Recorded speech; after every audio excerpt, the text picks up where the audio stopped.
You thought it would sound like a symphony.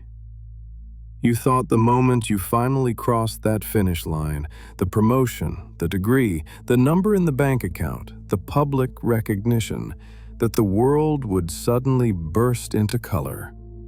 You expected a crescendo.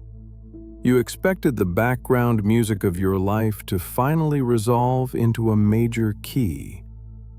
But you are standing there, holding the thing you bled for, and the only sound you hear is the deafening roar of your own heartbeat.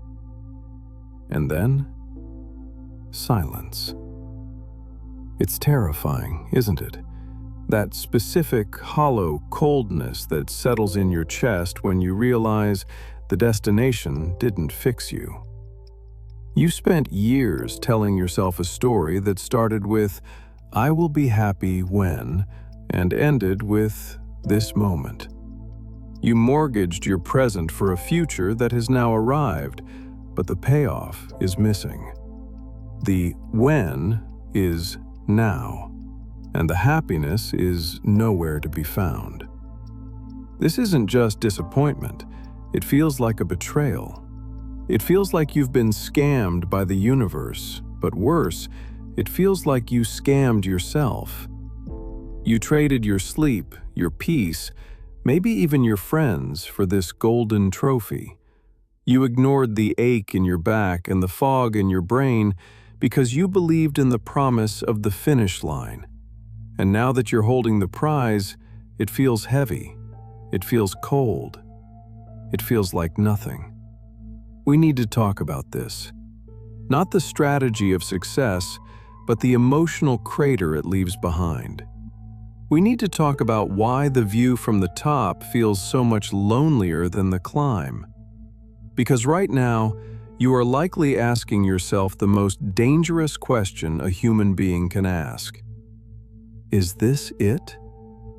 You are looking around at the life you built, the life everyone says you should be grateful for, and you feel a profound sense of alienation. You feel guilty for not being ecstatic. You feel broken because the formula worked. You did the work, you got the reward. But the chemical reaction of joy never happened. Let's sit with that emptiness for a moment. Don't run from it. Don't try to fill it with a new goal just yet. Let's look at it. To understand this pain, we have to look at the emotional architecture of your life. For years, you have likely been operating on a fuel source that is incredibly potent but ultimately toxic. The promise of future salvation. We treat our goals not as milestones, but as finish lines for our suffering. We tell ourselves, "I am anxious now. I am unworthy now. I am tired now. But once I get there, I will be enough." You turned your life into a waiting room. You held your breath for 5 years, 10 years, waiting to exhale only when you grabbed the prize. You suspended your right to be happy, placing it in a lockbox that only success could open. But here is the brutal emotional truth. Achievement is an external event. Peace is an internal state, and they rarely meet. When you finally open that door and walk through, you bring your internal state with you. You bring your anxiety, your insecurity, and your exhaustion across the finish line.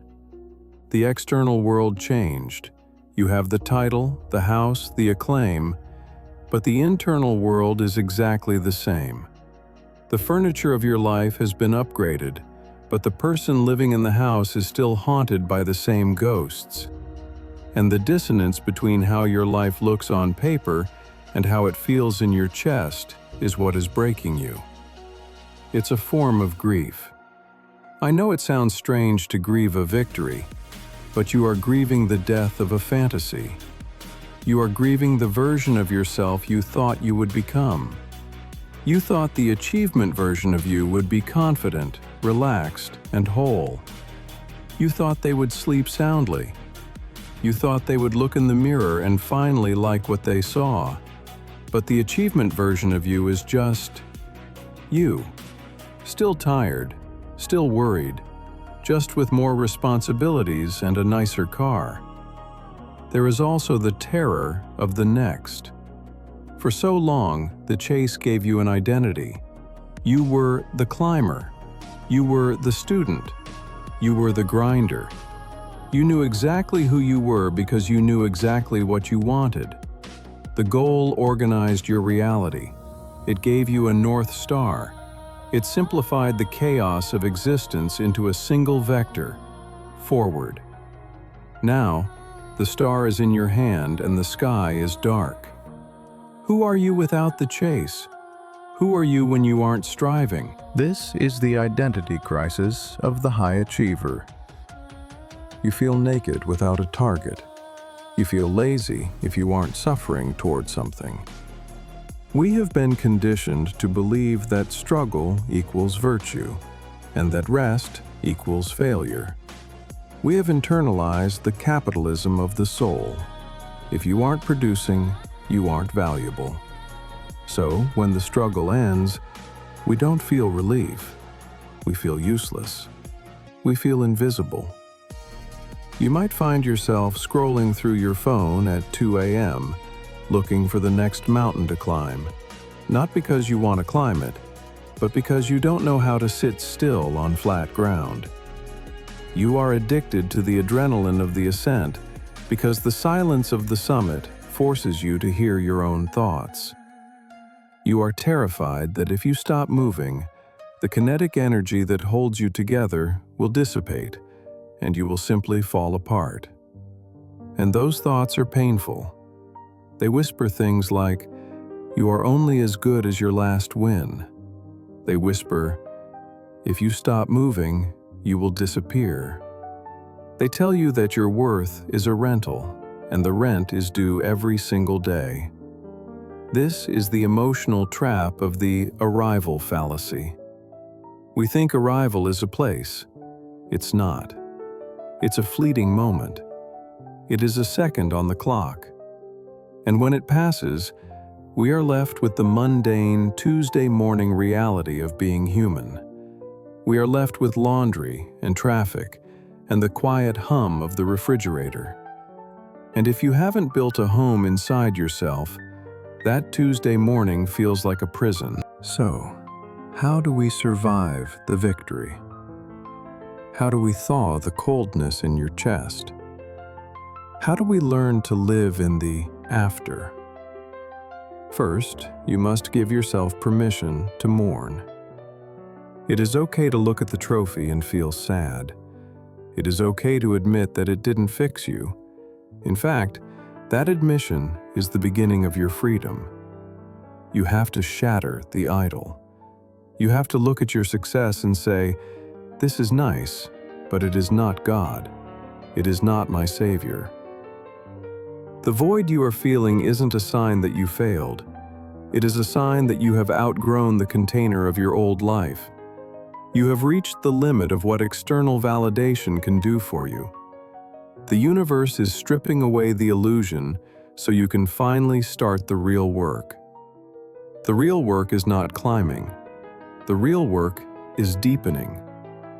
You have spent your life expanding outward. More reach, more money, more status, more followers. Now, the season calls for expanding inward. You have to learn to like the person who lives in the quiet moments. You have to build a sense of worth that has nothing to do with your output. You have to make friends with the version of you that does nothing. This is terrifying for people like us. It requires us to dismantle the engine that got us here. It requires us to say, "I am enough, even if I do nothing today." It requires us to sit on the couch and watch the dust motes float in the air and not panic. Try to find beauty in the things that cannot be measured. The metrics have failed you. The KPIs have failed you. So, turn to the unmeasurable.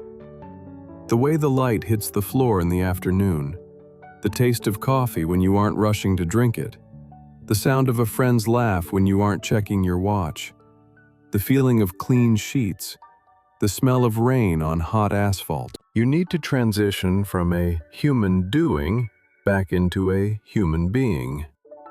The goal was never the point. The person you became along the way, the discipline you built, the resilience you forged, the capacity to endure, that is yours to keep. That is the gold. But you have to detach your self-worth from the outcome. You have to separate your soul from your resume. Think of it this way. You climbed the mountain. You saw the view. It was beautiful, and it was brief. Now, you have to come back down to the valley. And the valley is where life actually happens. The valley is where the flowers grow. The valley is where the water flows. The summit is rock and ice. It is sterile. The valley is soil and life. It is messy and fertile. Don't rush to find the next mountain. Walk through the valley for a while. Let your nervous system unclench. Let the adrenaline leave your blood. You are not a shark that dies if it stops moving. That is a lie told by a society that wants to use you as a battery. You are a garden. You have seasons. And right now, you are in winter. Winter is not death. It is the time when the roots go deep to prepare for a spring you cannot see yet. Trust the winter. Trust the quiet. It is not empty. It is fallow.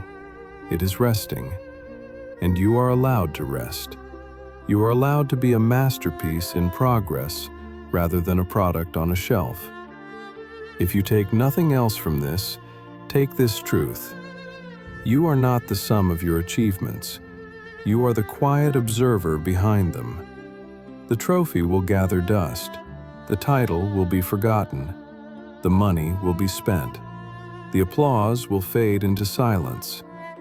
But the relationship you have with yourself, that is the only thing that lasts until the end. That is the only marriage you cannot divorce. So, stop running. Stop looking for the next finish line to save you. Stop treating your life like a problem to be solved. You are already here. You are already whole. The silence isn't empty. It's just waiting for you to speak to yourself, kindly, for the first time in years. You have arrived. You can rest now.